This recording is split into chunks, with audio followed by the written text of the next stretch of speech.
You check your phone. Nothing yet. You tell yourself you don't care. But some part of you is already rehearsing what their reply might say. That feeling isn't new. It isn't even yours, really. It's borrowed.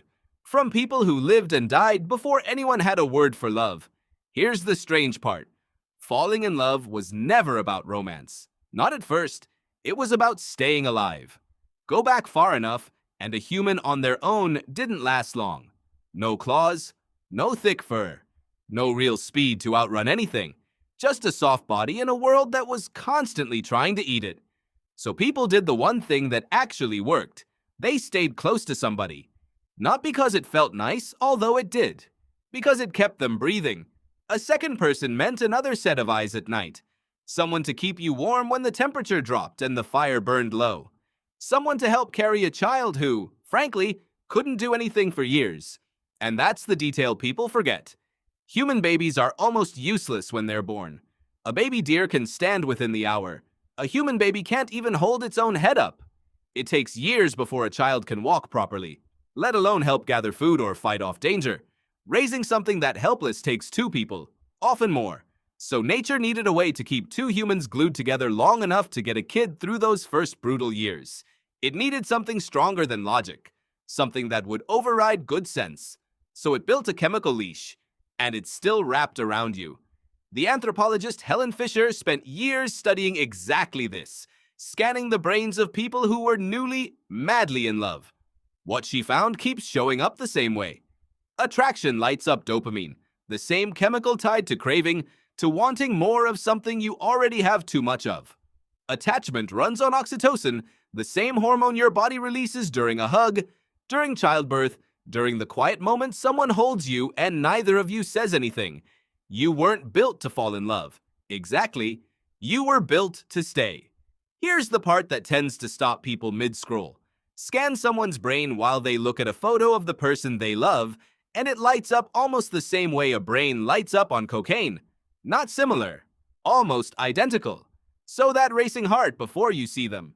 The way you can't focus on anything else for days. The way one text can ruin or completely fix your whole afternoon. That's not you being dramatic. That's very old software, still running exactly as designed, in a body that hasn't needed it to survive a predator in centuries. So why does it still hit this hard? Because nobody updated the code. Your ancestors needed a bond strong enough to beat pure logic, because logic says run when something dangerous shows up. Instinct said stay, protect the person next to you. That override is still sitting inside you, it just doesn't have a predator to aim at anymore. So it aims at silence, at a message left unread. And when that bond actually breaks, your brain doesn't handle it gently either. Brain scans of people going through a breakup show something almost uncomfortable to admit. The regions that light up during heartbreak overlap with the regions that light up during physical pain. Your brain, in a very real sense, struggles to tell the difference between someone leaving you and someone hurting you. That's not you being weak. That's the leash, snapping. Here's the twist worth sitting with. Falling in love was never really the point. Staying alive long enough to raise another human was the point. Love was just the trick your body used to make that happen. The butterflies, the obsessing, the way your stomach drops when they walk in the room, none of that is random. It's a receipt. Proof that you're still running a program built for a world with teeth in the dark, even though the only thing hunting you now is a delayed reply. Which is exactly why, when you check your phone again, you're not being irrational.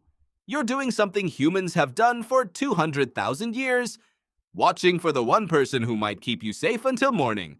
So tonight, when your chest tightens because they still haven't texted back, don't be embarrassed by it. That feeling is one of the oldest things you own.